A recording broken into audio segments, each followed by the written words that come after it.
Sumerian stories have had significant influence on various aspects of ancient Near Eastern literature, including the Hebrew Bible, also called the Torah, and the Tanakh. It's important to note that the Bible is a collection of texts written by different authors over a long period of time, and its composition was influenced by various cultural and literary traditions, including those of the Sumerians. Sumerians were an ancient civilization that flourished in Mesopotamia, modern-day Iraq, around 4000 to 2000 BCE. They left behind a rich literary tradition, including mythological and epic text. Some of the Sumerian stories and motifs that influenced the Bible, the Sumerian creation myth, known as the Enuma Elish, bears similarities to the creation account found in the book of Genesis. Both narratives involve the establishment of order from chaos and the separation of the heavens and the earth. Genesis 1:2 states that the earth was formless and empty, darkness was over the surface of the earth, and the Spirit of God was hovering over the waters. Notice how the waters are plural. In the Enuma Elish, it is two waters known as Apsu and Tiamat. Hebrew for deep is Tehom. The word for Tiamat is cognate for deep. So not only is there a connection between the way the story is written off the rip, but we also have cognates in the language, the two waters being Apsu and Tiamat, the primeval waters, just as the surface of the deep hovering over the waters. The Sumerian Epic of Gilgamesh contains a flood narrative that predates the biblical account of Noah's flood by thousands of years. The similarities between the two stories, such as the construction of an ark, the preservation of animals, and sending out a dove to find land, suggest that the biblical flood story may have drawn inspiration from the Sumerian tradition. Sumerians developed one of the earliest known legal codes, known as the Code of Ur-Nammu.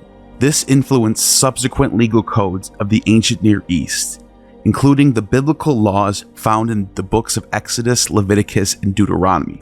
Similarities in themes and regulations, such as the concept of an eye for an eye and a tooth for a tooth, the exact same phrase is found in Sumerian law codes. Now, this is a very specific thing to say, an eye for an eye and a tooth for a tooth, which shows up in the Code of Hammurabi, shows up in Leviticus when Yahweh tells Moses, an eye for an eye and a tooth for a tooth. These regulations regarding property and slavery suggest a shared legal heritage.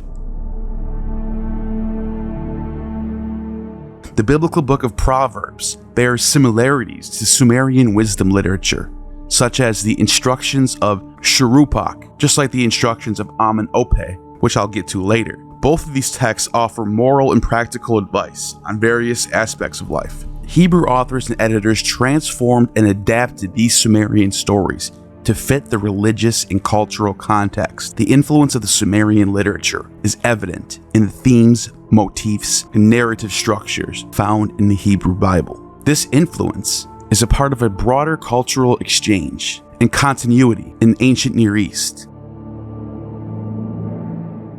Ugaritic stories, specifically those discovered in ancient city of Ugarit, modern-day Syria, have also had an impact on the development of biblical literature. Ugarit was a flourishing city-state during the Late Bronze Age, from 1400 to 1200 BCE, and its texts, written in cuneiform script, provide valuable insights into the religious and cultural milieu of the ancient Near East. The Ugaritic texts contain myths, epic poems, and ritual texts that have parallels and influences on certain aspects of the Hebrew Bible. The Baal cycle, most famous Ugaritic text, a collection of mythological texts about the Canaanite god Baal. The Baal cycle shares similarities with biblical narratives, particularly in the portrayal of a divine conflict between a storm god and the forces of chaos. These parallels can be seen in passages of the Psalms, that describe Yahweh's victory over chaos and the sea, and descriptions of Yahweh's control over the elements. Baal defeats the Leviathan, just as Yahweh defeats the Leviathan in Psalms. Ugaritic texts depict a divine assembly, or a council of gods, with El as the head deity. This assembly plays a role in divine decision-making and governance. Similar concepts are found in the Hebrew Bible, where Yahweh provides over a heavenly council, as seen in passages like Psalm 82 and Job 1:6. Psalm 82 saying, El presides in the great assembly. He renders judgment among the gods, the Elohim. But also Job 1:6 states, Now there was a day when the sons of God came to present themselves before El, and Satan came also among them. Both of these texts are not even hiding the fact that there are lesser gods below the high God, who is El.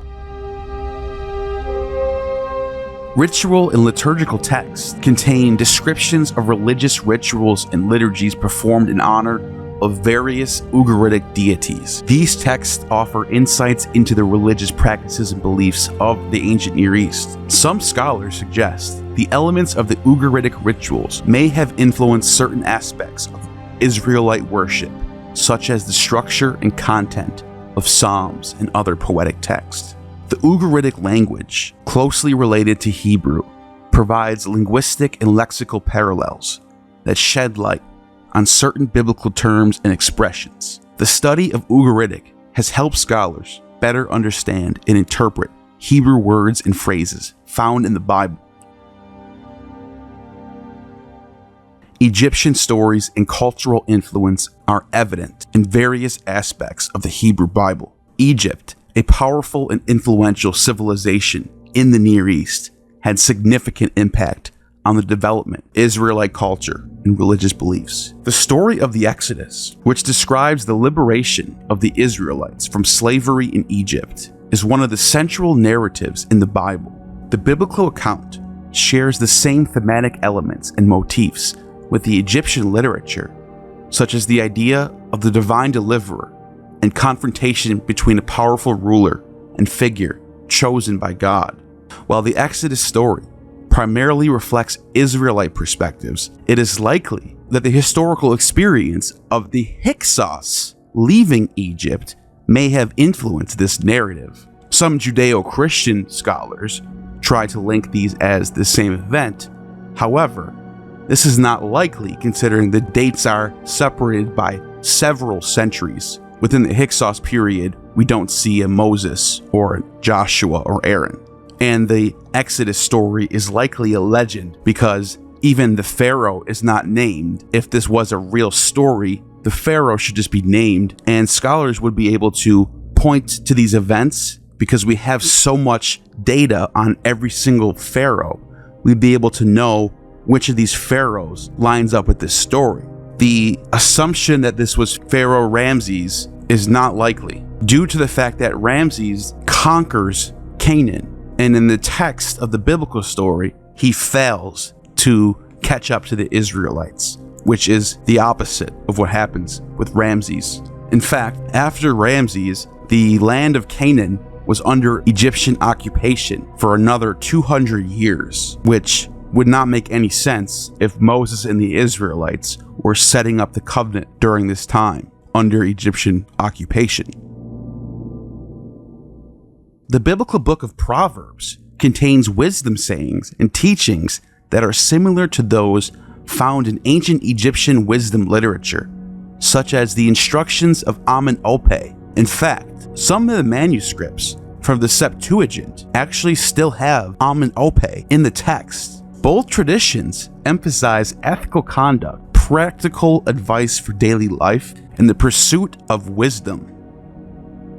Egyptian religious symbolism and imagery can be found in certain biblical texts. For example, in the book of Ezekiel, the prophets use symbols reminiscent of Egyptian religious motifs to convey his message. The portrayal of Pharaoh as a powerful ruler and the imagery associated with the Egyptian gods and goddesses also demonstrate the cultural influence of Egypt. Here on the stone of Hezekiah, you can see an Egyptian ankh present.